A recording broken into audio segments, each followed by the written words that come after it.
बीच एक और बड़ी खबर अपने दर्शकों को बता दें कि टीवी 9 पर नीतीश की नई सरकार का फॉर्मूला क्या होगा ये भी हम आपको दिखा देते हैं। नई सरकार में 2 डिप्टी सीएम हो सकते हैं। देखिए लगातार जीत भाटी भी हमें बता रहे थे कि किस तरीके से सरकार के गठन को लेकर दोनों तरफ से दोनों पार्टियों में चर्चाएं होगी, लेकिन इस बार 2 डिप्टी सीएम हो सकते हैं। ये एक नया फॉर्मूला है, यानी सीएम जो है नीतीश कुमार ही रहेंगे, लेकिन उनके नीचे 2 डिप्टी सीएम होंगे जो बीजेपी की तरफ से होंगे।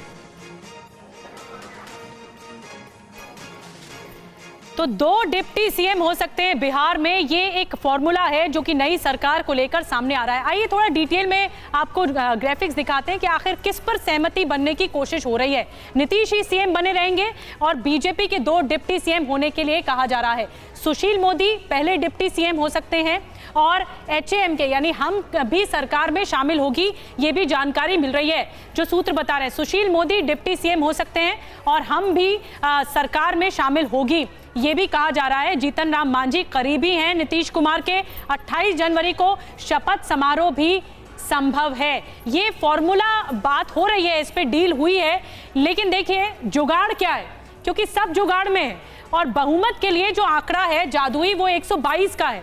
अब देखिए जेडीयू प्लस बीजेपी 45 प्लस 78 और हम अगर मिलता है तो इसकी 4 और जो आईएनडी है यानी निर्दलीय 1, आरजेडी के जो आरजेडी सबसे बड़ी पार्टी थी विधानसभा में, इसके 79 और कांग्रेस अगर मिलती है 19, तो ये आंकड़ा बैठता है।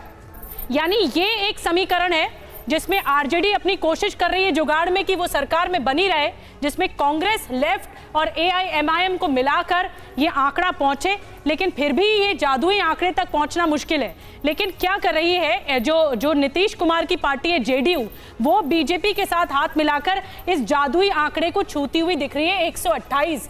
यानी अब जो खेल है वो आंकड़ों का खेल है और आंकड़ों के खेल पे जो विजयी होगा वो सत्ता बना लेगा, पर बीजेपी भी फूंक फूंक कर कदम उठाएगी।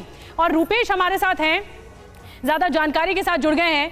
रुपेश, सब जुगाड़ में है इस वक्त, क्योंकि आरजेडी की तरफ से भी ये सुगबुगाहट है कि सरकार जानी नहीं चाहिए, चाहे मौका मिले तो बाकी पार्टियों से हाथ मिलाकर अपने पाले में कर लिया जाए।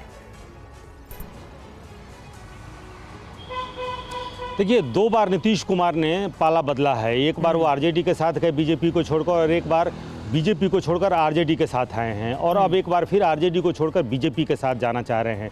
2 बार उनका एग्जिट बहुत इजी रहा है, लेकिन इस बार लालू प्रसाद यादव ने मोर्चा संभाला। इस बार इतना आसान नहीं होगा, क्योंकि 115 का आंकड़ा लालू प्रसाद यादव यानी कि आरजेडी के पास है। अब महज 7 से 8 विधायकों का जुगाड़ करना है और उसी जुगाड़ में 10 सर्कुलर रोड लगा हुआ है। और नीतीश कुमार ये चाहते हैं कि अगले 24 घंटे में अगर इस्तीफा हो तो उसके 24 घंटे के पहले शपथ ग्रहण भी हो जाए, क्योंकि कोई मौका नहीं दिया जाए, कोई विघ्न बाधा अगर वो नई सरकार का गठन भारतीय जनता पार्टी के साथ करते हैं तो कोई बाधा उसमें न पैदा हो, लिहाजा वो चाहते हैं। रुपेश, बिल्कुल आपने सही कहा, क्योंकि आरजेडी भी इस बार ऐसा लगता नहीं है कि मैदान छोड़ने वाली है बहुत क्योंकि 115 का आंकड़ा है, 7 की कमी है, लेकिन आरजेडी कोशिश में है कि किसी भी तरीके से इस आंकड़े को 122 पर पहुंचाया जा सके। हमारे साथ हमारे दूसरे सहयोगी अमोद राय भी जुड़ गए। अमोद, देखिए नीतीश कुमार के साथ जिस तरीके से रुपेश भी बता रहे थे, पहले एनडीए के साथ, फिर आरजेडी के साथ और अब दोबारा से बीजेपी के साथ यानी एनडीए के साथ दोबारा शामिल होने की कोशिश चल रही है। ऐसे में बीजेपी की स्ट्रैटेजी क्या है? क्या बीजेपी वही गलती दोहराएगी या बीजेपी बहुत फूंक फूंक कर कदम रख रही है?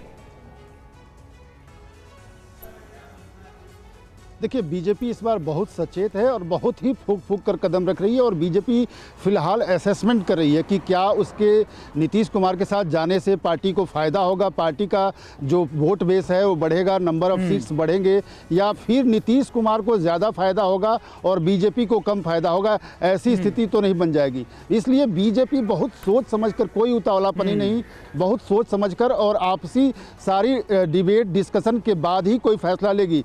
बीजेपी जरूर ये कह रही है कि एक ऑप्शन खुला हुआ है और हम सरकार में जाने के लिए बातचीत भी कर रहे हैं और उस पर विचार भी कर रहे हैं, लेकिन अभी ये फैसला हुआ नहीं है। कल बीजेपी की बड़ी मीटिंग पटना में बुलाई गई है, सारे जिला के अध्यक्ष और उनकी टीम आएगी